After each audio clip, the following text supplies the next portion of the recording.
The word rabbi didn't have exactly the same connotations or the same institutional structure as it does today. However, many scholars, including your dear friend Dr. Antonio Pinheiro, point out that Jesus played a role similar to that of the itinerant teachers of the time. In other words, he gathered disciples and discussed the Torah. Do you agree with the claim that Jesus acted as a rabbi or Jewish teacher of his time? I don't agree. I have a lot of respect for these scholars who have suggested the possibility of calling Jesus a rabbi, but I don't think it's a correct premise. We can't call Jesus a rabbi for several reasons. Having followers and teaching them about the Torah wasn't what a first century rabbi did. I'm going to try to explain to you first what the word rabbi means in order to understand how this idea of what a rabbi is was formed, because it's true that the way we think of rabbis today is a bit different from how it was in the first century.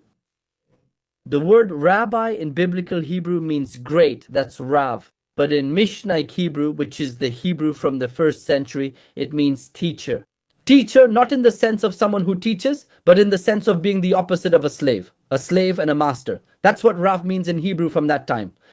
But in the Tanaitic period, which is a generation after Hillel, for those who know a bit about the chronologies of the sages of Israel, this is before Jesus. The term rabbi shifts, and they begin to apply it. Not to masters in the sense of master and slave, but it begins to be applied to the sages of the Torah, who were in charge of legislative matters, of judicial matters.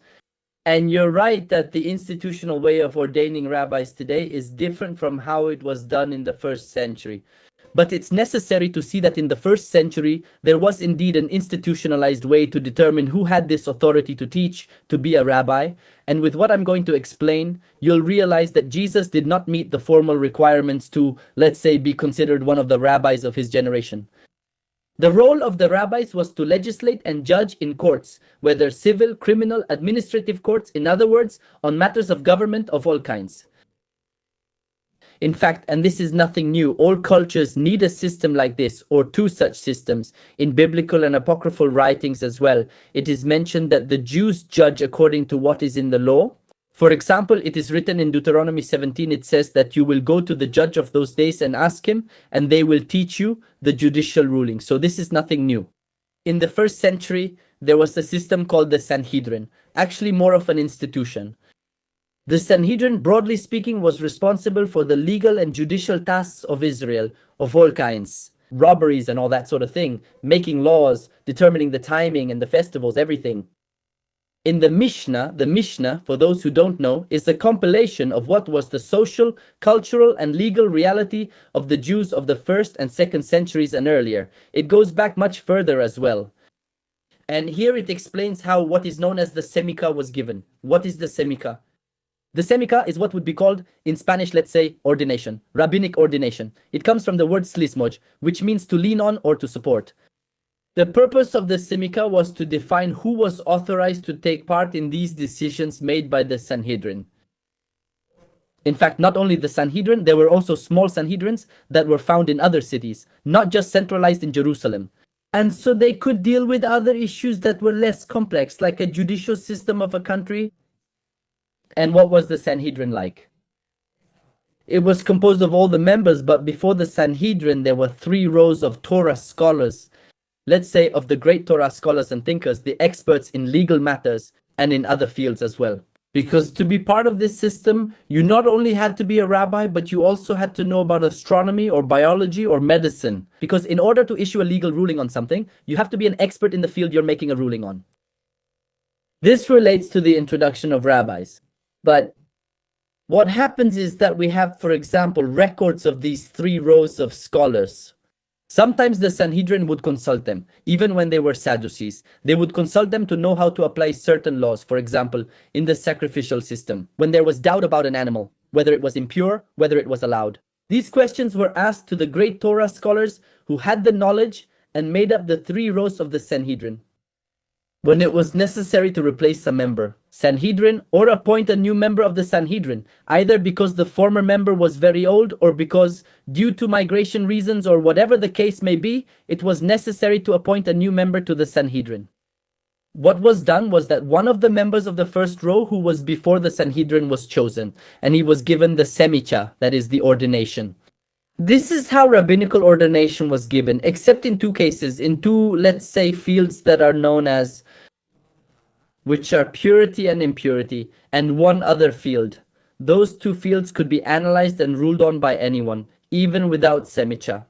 But what happens later in the 2nd century, in the time of Rabbi Yehuda Hanassi, Yehuda the Prince, as he is known, is that this ordination mechanism, which I just explained, is changed. Because there are several reasons. Because Jewish autonomy had been shattered after the Bar Kokhba revolt. First, in the year 70, then during the Bar Kokhba revolt, there was a massive massacre of Jews in the land of Israel.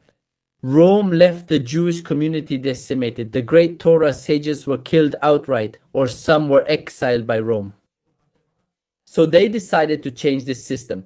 And from that point on, in the 2nd century, they determined that any person who was intellectually qualified could serve as a judge in civil cases. That's how it spread. And that's the historical reason why it spread. Rabbinic ordination outside this national or centralized system.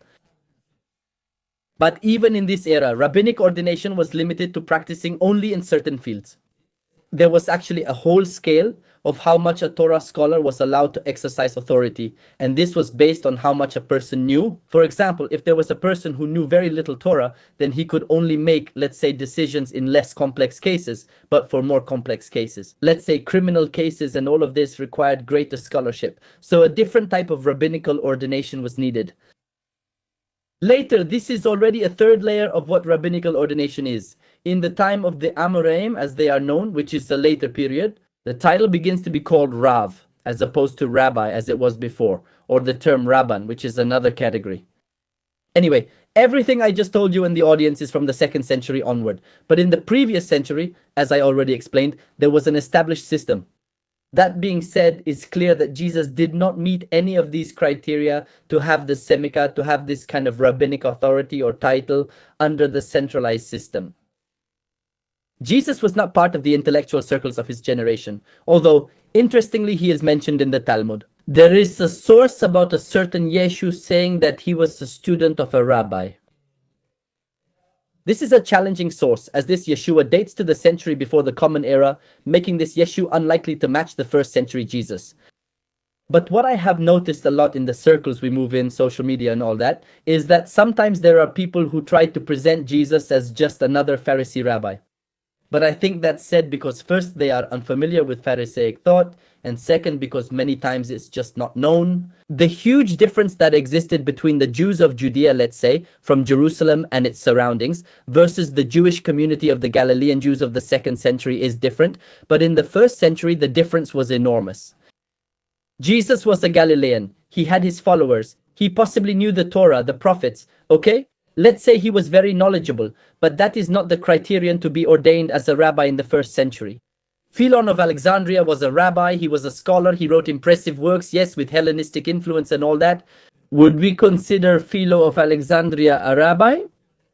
No, because he did not meet the criteria for rabbinic ordination in that period. Yosef ben Matityahu, Rabbi Joseph son of Matityahu, no, because he did not meet the criteria for Semikhah. He was not part of this. So having students and giving your opinion on what the Torah says and being asked questions, that was not the criterion, or that was not enough to obtain Semikhah during the period of the Sanhedrin in Jerusalem. We are talking about being a rabbi as a title that was not just for sitting and talking about Torah in the marketplace. That was not it, but rather it was the greatest minds, the intellectual elite of the time. Jesus, that's why, in my opinion and in my judgment, under this historical approach, was not a rabbi. So, to your specific question, I don't know if this would affect a Christian's view of whether Jesus was a rabbi or not. I know that the New Testament has an agenda that tries to challenge the Judaism of its time. In the Gospels, this rabbinic system is criticized a lot. Matthew 23, where they like to be called rabbi, rabbi, and all that. Although there is a passage in a slightly later source where Jesus is called rabbi, but either way, I don't think Jesus is called rabbi for this reason. There is a phrase where at some point he is called rabbi, and I think that's where it all comes from. Besides, we have to consider that the gospel we have is completely obscured because the oldest thing we can find is from around the year 200 and it's a very small fragment. So, well, actually, we don't know if that's the case, why he decided to use the word rabbi if they were so against it.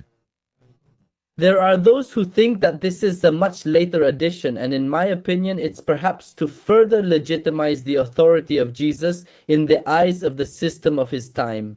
An example of this is when Paul, in his letters, talks about his biography, or for example, in Acts of the Apostles. What is the purpose of Acts of the Apostles? The thing is, Paul actually had nothing to do with Judea and all that system. So, Acts of the Apostles tries to present a Paul who is a Pharisee of Pharisees. A Paul who was a student of Rabban Gamliel. A Paul that Acts of the Apostles is really talking about in order to establish Paul's much criticized status at the time. Perhaps that's why the author of Acts of the Apostles needs to defend his position. I think something similar happens with this quote, where Jesus is called Rabbi. This is at the end of the gospel during the resurrection with the women and all that. This is, I think, an expression they use to claim, let's say, authority. Because when Christianity sees that rabbinic figures are very important, if, for example, the Johannine community sees that the rabbinic figure is very central in this post-temple destruction Judaism, then they need to put Jesus on that level. They can't present the Galilean Jesus who wasn't at that level. And that's why I think he is given that title, let's say, retrospectively. This was just an introduction, just so you know.